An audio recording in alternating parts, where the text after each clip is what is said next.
지난주에 교만에서 하나님의 신성을 모독했던 열국의 지하를 겸손케 하는 다니엘, 하나님 앞에 무릎을 꿇리는 다니엘의 모습을 나누는데요. 오늘은 다니엘의 겸비함, 특별히 그의 겸비한 기도에 대해서 좀 생각해 보자 합니다.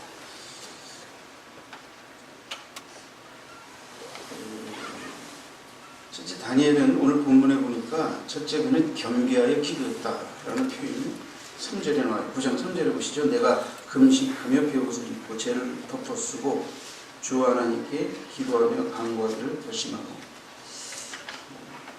다니엘이 이러한 겸비한 기도를 하려고 했던 이유는 1절 2절에 나와 있죠. 그래서 다리오 왕 때에 다니엘이 책을 통하여 여호와께서 말씀으로 선지자 예레미야에게 알려주신 그 연수를 깨달았다. 그러니까 다시 말하면 이스라엘이 멸망하고 70년 만에 이제 다시 예루살렘으로 돌아가게 된다는 하나님의 용서와 구원과 해방에 관한 예언을 깨닫게 된다. 그러니까 다니엘이 하나님 앞에 금식하며 베옷을 입고 죄를 덮어쓰고 기도하게 된 것입니다. 다니엘은 왜 이러한 기도를 드릴 수밖에 없었냐면, 이제 이 다니엘서 9장 3절로 14절에 다니엘이 이제 그 민족의 죄를 끌어안고 회개하게 됩니다. 왜냐하면 우리는 하나님 앞에 우상을 섬기고 범죄하여 멸망하는 데까지 이르렀는데도 그래도 여전히 하나님 앞에 회개하지 않고 온전히 서지 못하고 있다. 그런데 하나님은 우리에게 용서와 긍휼을 예비하고 계시다. 이런 생각을 하니까 이 다니엘의 가슴이 걷잡을 수가 없는 거죠. 그래서 하나님 앞에 다시 한번 하나님이 그 용서하시고 긍휼을 베풀기로 작정하신 그 계획을 이루어 주시고, 그래서 민족의 죄를 끌어안고 회개하는 이 민족이 그런 하나님의 용서와 긍휼을 입기에 합당한 민족이 될 수 있도록 하나님 앞에 정말 금식하며 죄를 무릅쓰고 기도할 수밖에 없었던 것입니다.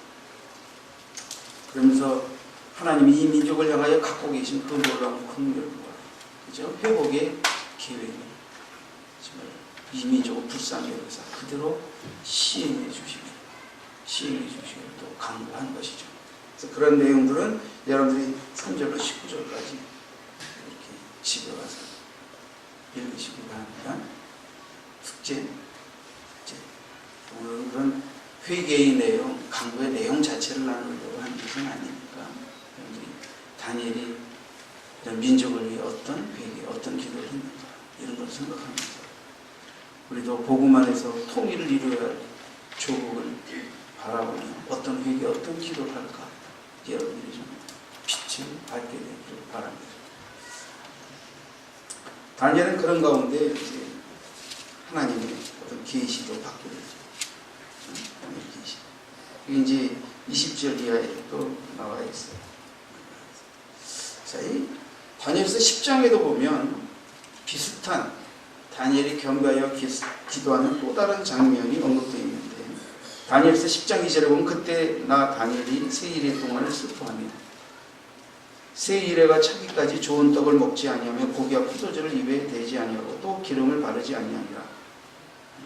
그러니까 다니엘이 세 일의 동안 금식하며 또 하나님 앞에 어떤 계시와 그죠? 주의 뜻을 분별하기 위해서 금식하며 기도하는 그런 장면이 10장으로 기록이 되어 있어요. 자, 성경은 다윗이 이렇게 10장 12절에 보면 이런 기록이 있습니다. 그가 이제 천사가 내게 이르되 다니엘아 두려워하지 말라. 내가 깨달으려고 하여 내 하나님 앞에 스스로 겸비하게 하기로 결심하던 첫날부터 내 말이 응답받았으므로 내가 네 말로 말미암아 앉느니라. 그러니까 이 다니엘이 금식하고 베옷을 입고 죄를 무릅쓰고 민족의 죄를 끌어안고 또 하나님의 말씀을 깨달으려고 하나님 앞에 엎드려 기도하는 이 모습, 이 겸비한 모습, 그래서 이것을 하나님이 보고 계셨고 그가 겸비하기 시작한 날로부터 벌써 하나님은 다니엘에게 깨닫게 하시고 응답하시기 위해서 천사를 보내셨다 하는 것을 성경에 언급하고 있어요. 여러분, 이 겸비했다는 말은 표준세번역에서는 좀 쉽게 스스로 겸손하여지기로 결심한 이렇게 표현하고 있어요. 그러니까 겸비한이라는 것은 겸손한이라는 것과 똑같은 말입니다. 스스로를 하나님 앞에서 정말 천하게 여기서 낮추는 것을 의미하지 않습니다. 그래서 다니엘의 이러한 겸비한 기도는 이 민족이 멸망하고 포로 생활을 이어가고 있는 거예요. 예레미야를 통해 어느 날 70년 포로 생활이 끝나게 될 거라는 어떤 예언을 깨닫게 돼요. 깨닫게 돼요. 아마 그걸 깨닫지 못할 때까지는 이 민족을 용서해달라고 회복해달라고 그렇게만 기도했습니다. 어느 날 다니엘의 예언을 통하여 이미 하나님은 이 땅이 멸망하기 전부터 멸망 이후에 회복의 놀라운 계획까지도 이미 말씀하고 계셨다는 것을 다니엘이 깨닫게 되죠. 그러니까 다니엘이 다시 한번 민족의 죄를 끌어안고 회개하며 금식하며 하나님 앞에 불을 짓게 된 것입니다. 여러분, 이 다니엘의 그런 기도 그리고 그의 응답 가운데는 이제 나라와 민족을 용서하시고 긍휼히 여기시고 회복하시겠다고 하는 그런 응답뿐만 아니라 그것을 기점으로 해서 일정한 때가 지나면 하나님께서 이 땅의 구원자, 하나님의 기름 부음 받은 자를 보내시겠다. 미시아를 보내시겠다라는 계획까지. 그리고 그가 세상에서 버림받고 죽게 된다고 하는 것도 알려주시고 그 다음 장에 보면 그 정도뿐만 아니라 그분이 이제 다시 이 땅에 재림하셔서 그죠? 큰 마지막 때의 전쟁으로 이제 승리하시고 이제 그 이 땅에 다시 오실 것을 그리고 심판하실 것에 관한 것도 이 다니엘에게 계시하게 돼요.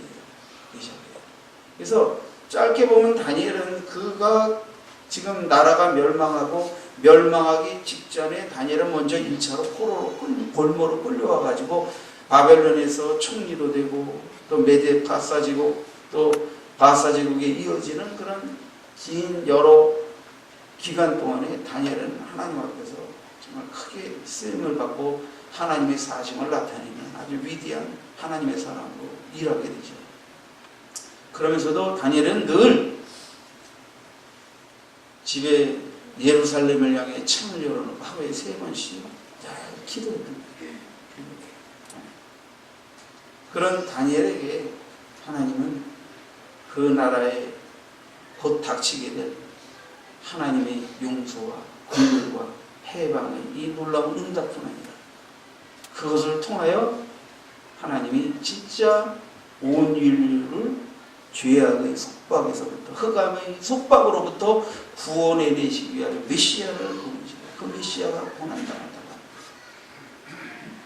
그리고 구원을 성취한 이후에 하늘 우편 본좌에 계시고 때가 되어 다시 이 땅에 이제 큰 그저 대환란 때 영적 전쟁을 치르시고 승리하셔서 완전한 구원을 이루실 주님의 재림과 심판까지도 다 이 다니엘을 향하여 하나님께서 계시하게 되는데 이런 계시들을 받게 될 때 다니엘은 정말 베옷을 입고 21일 동안 금식하고 기도하며 주의 계시를 받았던 것입니다. 그러니까 성경에 우리가 흔히 종말에 관한 계시가 담겨져 있는 책을 이제 묵시록이라 이렇게 표현하는데 이런 묵시적 계시가 담겨진 책이 구약에서는 바로 다니엘서고 신약에서는 바로 계시록입니다. 그러니까 다니엘이 얼마나 하나님 앞에 정말 이 겸비한 기도를 통하여 민족의 자신의 기도뿐 아니라 민족을 향한 그리고 인류의 구원과 이제 하나님의 구속 역사를 위한 놀라운 뜻들을 어떻게 깨닫고 계시받아 우리에게 전달했는가 하는 걸 알 수가 있습니다. 여러분 그 자세한 내용들은 여러분들이 성경을 쭉 읽어보시기 바랍니다. 어쨌든 이렇게 축약해서 말씀드리면 다니엘은 예수님이 탄생하시기 500년 전에 그의 탄생과 그리고 고난과 그리고 또 심지어 그 이후의 재림에 관한 것까지도 이 9장 10장에 걸쳐서 천사를 통하여 계시하고 그 계시를 예언으로 선포하고 있다 하는 것을 말씀드릴 수 있습니다. 두 번째, 다니엘은 위험이 닥쳐와도 기도했다. 위험이 닥쳐. 오늘 본문 전후로 좀 돌아가서 지난주에 이제 벨사살 왕이 망령된 짓을 하고 결국은 이제 죽게 되고 이제 바벨론이 멸망하고 잠시 두 나라로 쪼개져서 메데파사로 이루어지는데 그 메데의 다리오 왕이 통치하게 될 때 이제 다니엘은 다시 3명의 총리 가운데 한 사람으로 다시 등극을 하게 되죠. 근데 이제 이 다리오 왕 때 이 신하들이 이제 소위 말하면 다니엘을 시기했던 거죠. 그래서 어떻게 하든지 그를 이제 빌미를 잡아서 퇴출시키려고 그가 총리로서 일하는 모습에서 꼬투리 잡을 게 없나 아주 낱낱이 감시하고 살폈던 것입니다. 그러나 그는 흠도 없고 정도 없고 티도 없고 뭐 도저히 트집 잡을 만한 게 없는 정직한 사람이었어요. 충성스러운 사람이었어요. 그러니까 그 신하들이 모여서 회의를 하면서 이 다니엘을 잡으려면 다니엘이 믿고 따르는 그 율법에 저촉된 일을 하게 함으로 잡는 수밖에 없다 하고, 다니엘이 철저하게 여호와를 경외하며 율법을 지키는 사람이니까 율법을 이용한 함정을 만들어서 다니엘을 잡을 계획을 세우게 돼요. 그렇게 해가지고 어느 날 이제 쑥덕쑥덕해서 한 법령을 만들어서 다리오 왕에게 나왔는데 그 법령이 뭐냐면, 폐하 오늘부터 30일 동안 이 제국 안에서 그 누구도 왕 외에 어떤 다른 신에게도 구하지 않게 하는 이 칙령을 만들었습니다. 그래서 모든 신하들이 다 왕께 한 마음으로 충성한다는 것을 보이는 이런 법령을 제정하였으니 폐하 윤호하여 주시옵소서. 그러니까 다리오 왕이 그래. 그러니까 이거는 뭐냐면 이제 이 메데파사 제국이 수많은 민족들을 복속해서 다스리는 큰 나라 아닙니까? 그러니까 각 나라의 문화도 있고 종교도 있겠지만 오직 이 30일 동안은 다리오 왕 위에 그 어떤 신에게도 강구하는 일이 있어서는 다 사자벌이 던져질 것이다 라는 칙령을 해서 왕이 이제 딱 치어가지고 딱 법령이 내렸는데 딱 보니까 다니엘이 딱 보니까 이게 벌써 폐하의 직인이 찍힌 법령인 것을 알게 됐습니다. 그들은 다니엘이 이 법령을 어길 것을 알고 있었죠. 다니엘은 뭐 느부갓네살 대왕 때부터 벨사살 때부터 그의 행적을 보면 그는 절대로 어떤 환경에서도 하나님을 경외하고 기도하는 믿음을 변치 않았던 사람이니까 그렇게 되어서 그를 사자굴에 던지는 빈미를 잡아 죽이려고 했던 거예요. 다니엘은 왕의 금령에도 불구하고 자기 집으로가 이제 그 기도실로 올라가서 예루살렘을 향해 여전히 창을 열어놓고 계속해서 기도하고 있어요. 그리고 그것을 감시하던 자들이 그것을 체크하고 결국 이제 다니엘이 폐하의 금령을 어기고 이렇게 했습니다. 그러므로 폐하 그를 사자굴에 쳐넣는 것이 합당한 줄 압니다. 그러니까 이렇게 하니까 이 다리오 왕이 너무나도 이 다니엘을 총애했기 때문에 그를 죽이고 싶지 않아서 이리저리 막 갈등을 하면서 하루가 다 지나가도록 회의를 하고 그러지만 이 신하들이 계속해서 그렇죠 신하 폐하께서 혼을 찍으신 이 법령을 거두시는 것은 불가하옵니다. 폐하 추상같이 폐하께서 선포하신 이 법령을 시행하시어 폐하의 존엄의 권위에 도전하는 자들을 일벌백케 하시고 왕의 권세를 세우심에 마땅합니다. 폐하는 온 신하들이 갖다 이렇게 이제 들이미니까 특히 이제 다니엘을 죽이려고 마음 먹었던 그 패거리들이 더 이제 뭐 주청을 들이겠죠. 그러니까 다리오도 어쩔 수 없이 이제 다니엘을 사자굴에 넣는 것을 벌써 비유는 그러니까 황제가 쓰인 것 같아서 이른다니까. 또 황제는 신하를 죽이고 자기 독재적 권위를 세우려고 하지만 또 이 신하들이 주청들이 또 그 왕권이라는 게 그렇게 쉽지가 않아요. 다리오 왕이 다니엘을 안타깝게도 어쩔 수 없이 사자굴에 던지면서도 뭐라고 말합니다. 다리오 왕이 네가 항상 섬기는 너희 하나님이 너를 구원하시라. 6장 16절에 오히려 왕이 다니엘에게 사자굴에 던져진 다니엘에게 네가 항상 섬기는 하나님이 너를 구원하시는 것이다. 그리고는 이 다리오 왕이 궁으로 돌아가 밤새도록 금식하며 기도합니다. 한번 상상을 해보세요. 밤새도록 금식해요. 왕이 아무것도 먹지 않고. 보통 황제들은 다 밤에 띵꺼띵꺼 하잖아요. 시험을 전폐하고 다 나를 셉니다. 오락을 그치고 잠자기도 마다했다 그랬어요. 밤새 금식하고. 그리고 나 동이 트자마자 제일 먼저 다리오 왕이 열리를 제쳐놓고 그 굴에 다니엘이 갇힌 사자굴에 달려옵니다. 그리고는 다니엘을 불러요. 살아계시는 하나님의 종 다니엘아, 네가 항상 섬기는 네 하나님인 사자들에게서 너를 능히 너를 구원하였다. 그러니까 사자굴 속에서 다니엘이 배하 만수무가 나옵소. 다니엘이 안 죽었고, 응? 나의 하나님이 그의 천사를 보내요.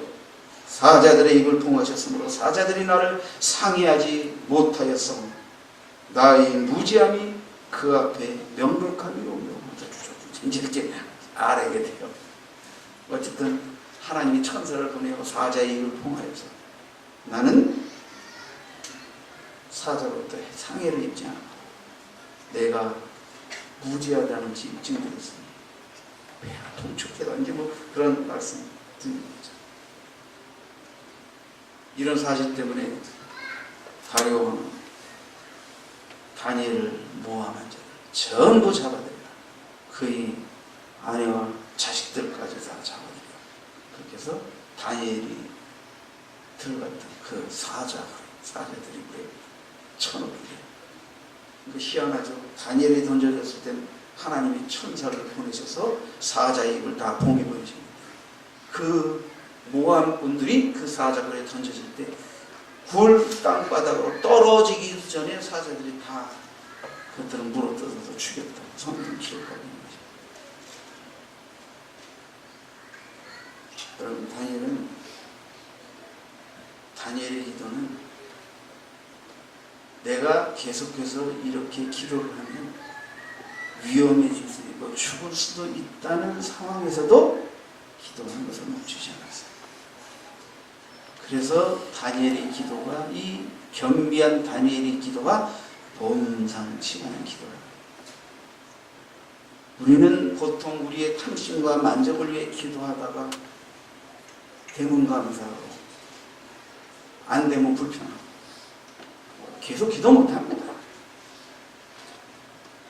더군다나 의를 위한 고난 앞에서 내 믿음을 지키고 나라와 민족을 위해 교회를 위해 그 위험을 감수하며 정절의 믿음으로 하나님 앞에 겸비하며 기도한다는 것은 쉬운 일이 아닙니다.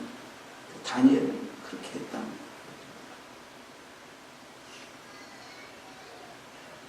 여러분, 이번 주간은 고난 주간을 앞두고 있는데 예수님이 겟세마네 기도를 마치실 때 이렇게 말씀하셨어요. 여러분, 겟세마네 기도의 내용은 워낙 많이 말씀드렸으니까 다 아시죠. 한 시 동안 너 나를 위하여 깨어 기도할 수 없느냐고. 정말 땀방울이 핏방울이 되어 떨어지도록 그래서 아버지여 이 잔을 내게서 옮겨 주시옵소서. 할만하시거든. 할만하시. 그러나 나의 본대로 마옵시고 아버지의 뜻대로 되길 원합니다 하며 주님께서 겟세마네 기도를 하셨을 때 천사가 와서 도왔다.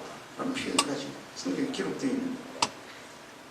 제자들은 졸지요 곧 잡혀 죽으실 자신의 구세주, 자신들의 선생님의 그 정말 눈물방울, 핏방울이 되어 땀방울이 흘려지는 그 기도를 드리시는 장면 속에서도 그들은 피곤해서 죽습니다. 그러나 예수님 그들을 깨우면서 됐다. 가자. 그런데 마태복음 26장 46절에 보니까 일어나라 함께 가자 보라 나를 파는 자가 가까이 왔느니라. 보통은 나를 파는 자가 나를 죽이기 위해 나를 파는 자가 가까이 오면 도망가든지 피해야 되는데 주님은 이미 내 때가 다가온 걸 하죠. 죽음을 통하여 아버지의 대속의 뜻을 이루어야 될 것을 하죠. 가룟 유다가 나를 팔아넘길 것도 하죠. 그 팔아넘은 것을 인하여 대제사장의 수하들이 나를 잡으러 올 것도 하죠. 가자. 나를 파는 자가 가까이 나느냐 말씀이죠. 주님의 이 겟세마네 기도는 죽음, 자신의 죄가 아니라 우리의 죄와 허물을 대속하기 위하여 죽음으로써 그들의 죄를 속죄하시려는 아버지의 뜻에 복종하여 죽음이 임박한 상황에서도 도피하지 않고 회피하지 않고 아버지의 뜻에 복종하며 땀이 핏방울이 되어 떨어지는 정 위에 기도를 드리고 파는 자 앞에 팔리고 오시니 일어나셔야 예수님을 볼 수가 있습니다. 여러분, 다니엘은 그는 율법을 어기지 않는다. 그는 하나님을 경외하고 늘 하나님 앞에 하루에 3번씩 기도하는 사람. 다니엘을 잡기 위해 그의 대적들은 황제 앞에 구하는 것 위에 어떤 시력에도 구하는 사자굴에 던진다는 30일 한시적 금령을 성포에서 만들어 놓고 그 함정에다 다니엘을 걸어 죽이려고 했던 거죠. 다니엘은 그걸 알았어요. 나를 잡으려는 걸 알았어요. 그래서 잠시 기도를 멈췄습니다. 살기 위해서? 아닙니다. 다니엘은 죽으면 죽는다. 죽음을 겁내지 않고 그냥 자신이 하나님을 경외하며 해오던 기도 생활을 계속 그냥 평안할 때, 형통할 때 그것을 인하여 죽게 되는 위험한 상황에서든 그 기도를 이어갔던 거죠. 그러니까 다니엘의 이 기도가 보통 기도가 아닌 것이죠. 세 번째, 다니엘은 하나님께서 기뻐하셔서 사랑하신 자였어요. 가브리엘 천사가 와서 다니엘의 기도에 응답하시게 하나님 보낸 가브리엘 천사가 다니엘을 만날 때마다 부르는 지칭이 있었어요. 아주 특이한 지칭인데, 9장 23절에 보면 곧 내가 기도를 시작할 즈음에 명령이 내렸으므로 이제 내가 알리러 왔느니라. 너는 크게 은총을 입은 자라. 다니엘서 10장 11절에도 내게 이르되 큰 은총을 받은 사람 다니엘아. 10장 19절에도 이르되 큰 은총을 받은 사람이요. 그러니까 다니엘을 향하여 세 군데에서 큰 은총을 받는 자예요. 큰 은총을 받는 자예요. 이런 표현이 반복되고 있습니다. 그래서 다니엘 영적으로 보면 하나님으로부터 큰 은총을 받은 자예요. 사도 요한은 주님의 각별한 사랑을 받은 자라고 해서 자신이 서신해서 자신의 이름을 언급하기보다 주께서 사랑하신 그 제자라는 표현으로 자기 자신을 표현했어요.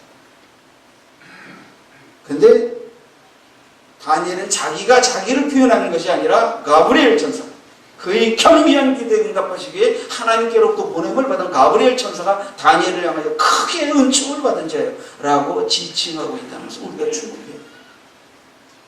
그 다음에 이 크게 은총을 받은 자라는 의미는 뭡니까? 이것은 원문상의 의미로는 보면 그죠? 기뻐, 하나님께서 기뻐하시는 자라는 뜻입니다. 근데 이제 개정판 성경에서는 이제 이것을 이제 은총, 크게 은총을 입은 자로 번역을 했어요.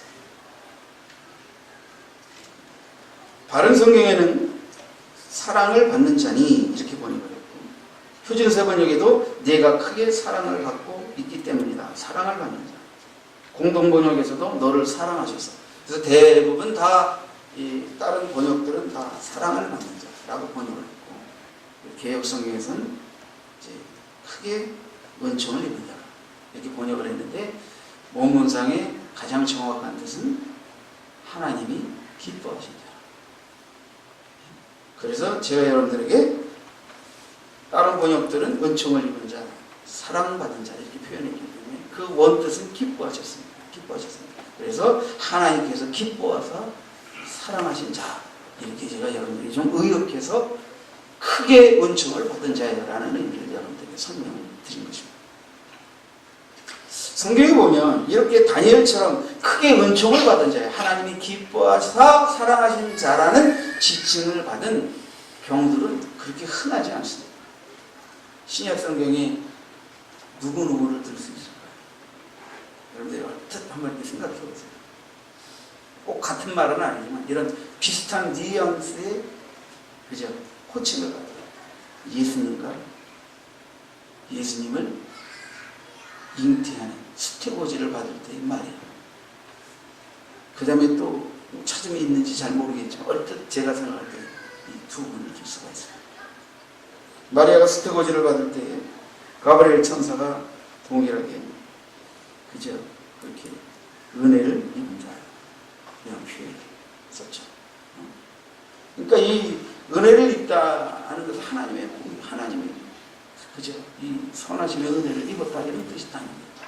그러니까 은총을 입었다는 것도 결국 하나님이 기뻐하사 사랑하시고 하나님이 각별하게 호의로 대하는 자라는 의미이죠.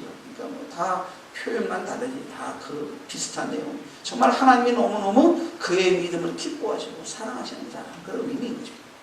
예수님이 공생애를 시작하며 요한에게 침례를 받고 물 위로 올라오실 때 하늘로부터 성령의 비둘기가 임하고 하늘로부터 하나님의 음성이 들렸을 때 이는 내 사랑하는 자야, 내 기뻐하는 자야, 내 사랑하는 아들, 내 기뻐하는 아들이라는 그런 하늘의 음성이 들렸다고 성경에 기록되어 있어요.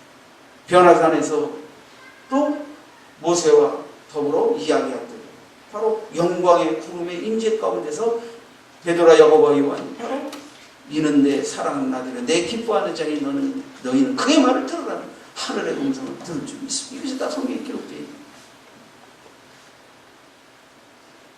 여러분 다니엘은 정말 하나님이 기뻐하셔서 사랑하신 자였어요.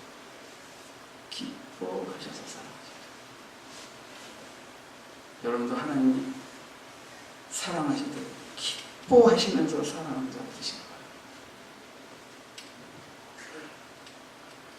우리가 자식을 키우다 보면 내가 낳은 자식이니까 다 사랑합니다. 하면서 사랑하는 자식입니다. 기뻐하며 사랑하는 자식이었어요. 부모님이 여러분을 생각할 때 내가 낳은 새끼니까 어쩌지 못해서 사랑하는 자식 아니고 고마워하면서 기뻐하면서 보람을 느끼면서 기특히 여기면서 사랑하시는 자녀들이 되길 바랍니다. 그게 뭐예요? 효증이에요. 하나님 우리를 택하시고 구원하사 자녀 삼으셔서 하나님 하시면서 사랑하는 자녀랍니다. 기뻐하사 흐뭇해 하시면서 아끼시면서 사랑하시는 이것은 뭐예요?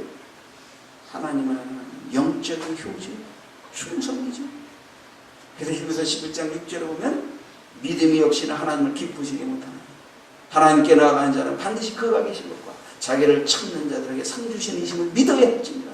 그럼 믿음이 없이는 하나님을 기쁘시게 못한다. 그러니까 다니엘은 정말 하나님을 기쁘시게 그죠?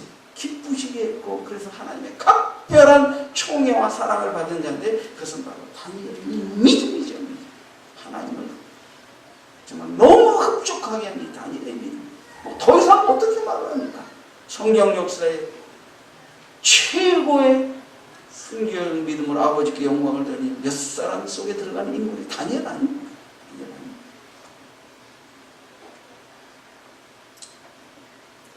그럼 다니엘은 정말 경배했습니다. 그는 경배함으로 금식하고 기도할 때 하나님께로부터 바로 응답, 하늘에서 응답받고 천사가 도착해서 전하는 동안까지 계속 기도를 했겠지만 하나님은 다니엘이 경배하여 기도할 때 바로 그 기도를 듣고 응답의 움직임을 보이셨다는 성경이 기록하고 있습니다. 여러분, 때로는 하늘에서 바로 응답해도 그 응답이 땅에서 이루어지는 동안에 간극이 있을 수 있어요. 여러분들 계속 믿음으로 기도하시기 바랍니다. 하늘에서 이루어진 것처럼 땅에서 이루어지도록 계속해서 기도하시기 바랍니다. 자, 여러분, 이번 주간은 고난주간입니다. 다니엘의 이런 금식기도, 어떤 환란이 닥쳐온다 하더라도 변치 않고 한결같은 믿음으로 기도합니다. 이 기도, 아버지의 대속의 뜻을 받들어 죽음이 내 앞에 다가온다 하더라도 겟세마네 동산에 기도를 통하여 육신의 뜻을 꺾고 아버지의 뜻에 온전히 복종하여 아버지의 대속의 뜻을 이루고자 했던 주님의 이름 기도, 우리가 깊이 묵상해야 할 줄 있습니다. 여러분에게 헬렌 켈러 잘 아시죠? 김어걸이, 또 소경의 김어걸이, 또 덩어리였던 헬렌 켈러 여사의 한 실화를 여러분 소개해드리겠습니다. 빌리그람 목사님과 함께 복음성가 가수로 널리 활동했던 빌만이라는 분이 있는데, 그분의 생에 그분이 아주 잊을 수 없는 한 일을 경험합니다. 그분이 어느 날 성가 공연을 하는데, 은혜 가운데 그 공연을 마치고 대기실로 돌아왔는데 웬 낯선 여인이 어떤 여인의 안내를 받아서 그에게 다가왔습니다. 그 여인은 김어걸이요 벙어리요 소경이었습니다. 그 여인은 바로 헬렌 켈러였습니다. 근데 빌만은 그때까지 그가 누군지 잘 몰랐죠. 그 김어걸이요 벙어리요 소경이었던 헬렌 켈러 여사가 부축해서 빌만에게로 인도한 그 여인에게 여인을 통해 부탁하는데, 공연 중에 불렀던 노래 하나를 다시 한번 나를 위해 불러줄 수 없겠느냐고 청합니다.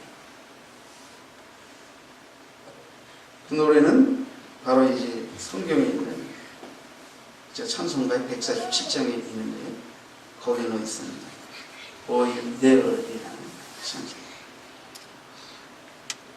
거기에 넣어 있습니다. 그는 그 여인의 청을 받아들여서 그 찬송을 다시 불렀습니다. 그녀는 벙어리고 김어걸이었기 때문에 말을 해도 들을 수가 없죠. 그래서 헬렌 켈러는 많은 훈련을 통하여 말하는 사람이 입에다 손가락을 대고, 그죠? 상대가 말하는 억양의 움직임을 통하여 말하는 그런 것들을 훈련받는 거죠.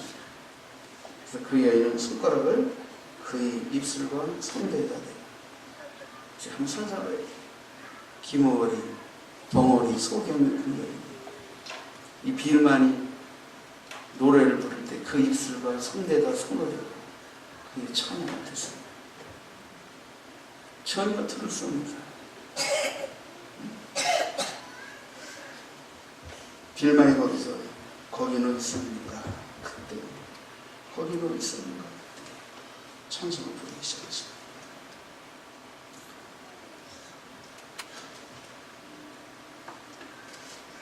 그러자 이 헬렌 켈러가 눈물을 쏟기 시작했어요. 그리고는 대프리에서 이 여인이 고백하기 시작했어요. 아이고 어찌되어, 아이고 어찌되어, 거기 너 있었는가, 거기 너 있었는가 그때 해도 달도 펴고 해도 빛을 보고, 주님이 십자가에 달릴 때, 나무에 달릴 때 밝은 빛이 없어지고, 그때 거기 너 있었는가, 그 무덤 속에 누일 때 거기 너 있었는가, 그 찬송이거든요. 근데 이 헬렌 켈러가 눈물로 고백해요. 아이고 어찌돼, 아이고 어찌돼, 제가 거기에 있었습니다. 제가 거기에 있었습니다. 막 통곡을 하면서 고백합니다. 그러면서 이 헬렌 켈러가, 주님, 나는 도망가지 않았어. 나는 배신하지 않았어. 나는 거기 있었습니다. 주님, 십자가에 달리신 주님으로부터 저는 구원을 받았기 때문에 주님이 죽으실 때 그 그곳에 나는 있었습니다. 주님이 다시 살아나신 그곳에 나는 있었습니다. 그리고 나는 보았습니다.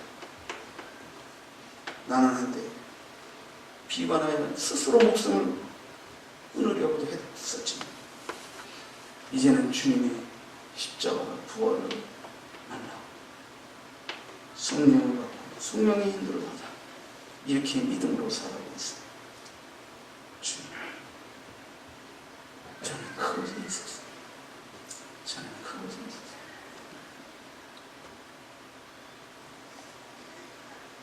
여러분, 다니엘은 그곳에 있었어요. 사자굴에 곧 던져질 위험이 그 앞에 놓여 있었죠. 그는 나라와 민족의 죄를 끌어안고 하나님 앞에 기도하러 가는 그 자리에 다니엘이 있었어요. 많은 제자들이 주인이 잡히고 고문받을 때 혼미백산하고 도망다녔어요. 그런데 그곳에 예수님의 모친 마리아, 막달라 마리아가 지칭하는 일단의 여인들이 그곳에 있었어요. 주님이 십자가에 달릴 때 그 여인들이 그곳에 있었습니다.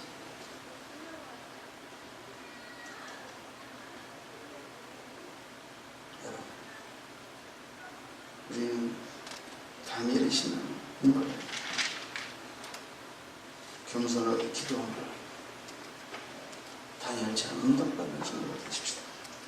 고난이 닥쳐도 있어야 할 곳에서 한결같은 믿음을 지키는 성도가 되십시다.